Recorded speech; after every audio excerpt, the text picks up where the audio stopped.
Ռեպրեսիաների էստորալիքի անոնսը տվեց Նիկոլ Փաշինյանը կառավարության երեկվան նիստում իր ամբարտավան ռեպլիկներով, հայտարարություններով, հիշում եք նրա անտակտ ռեպլիկը Գագիկ Ծառուկյանի հասցեին, հետո նա հանդգնեց 550,000 ընտրողների վիրավորել, երբ որ խոսում էր ընտրակաշառքի գարշահոտությունը ազգային ժողով բերելու մասին, ըստ էության այս ամենով դա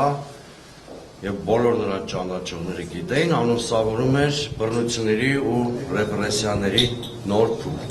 Նիկոլ Փաշինյանը չի էլ հասկանում, որ թիրախավորելով ընդդիմության լիդերներին, դա թիրախավորում է Հայաստանի Հանրապետության 550,000 քաղաքացու, ըստ պաշտոնական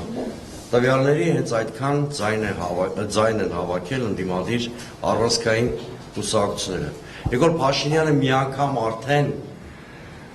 ինչ-որ հարցում նշաձող իջեցրել է Լեռնային Ղարաբաղի խնդրում, հիշում եք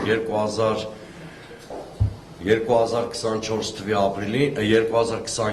ապրիլին հայտարարեց նշաձող իջեցնելու մասին, հետևանքը տեսանք այդ նշաձողի իջեցման։ Հիմա նա երկրում բարոյականության նշաձողն է իջեցնում եւ անշուշտ դրա հետևանքը տեսնել ենք։ Այնինչ տեղի է ունենում, այլևս ընտրական գործընթացի հետ կապ չունի։ Դասական առումով Հայաստանում ձևավորվում է ավազակապետություն,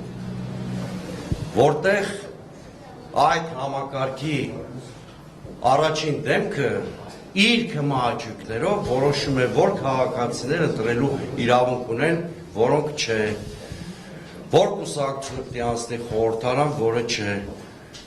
Գիշերը ժամը 2-ին, երբ մեծ տեղամասերում դերևս շարունակվում էին քվեարկությունները եւ ինքը չէր կարող անգամ իր կուսակցության վստահված անձանցից տեղեկություններ ունենալ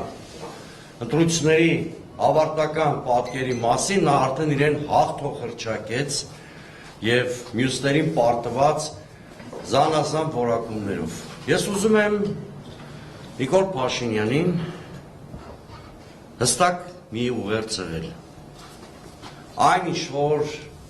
այսօր ժամը 13:00-ից սկսվելու է կենտրոնական ընտրական հանձնաժողովի շենքի մոտ, ընդամենը սկիզբն է։ Եվ եթե Նիկոլ Փաշինյանը դադար չտա իրավական բեսպրիդելին եւ այս կամայականություններին, կառավարական բոլոր շենքերը եւ Երևանի փողոցները հեղեղվելու են տասնյակ հազարավոր մարդկանցով։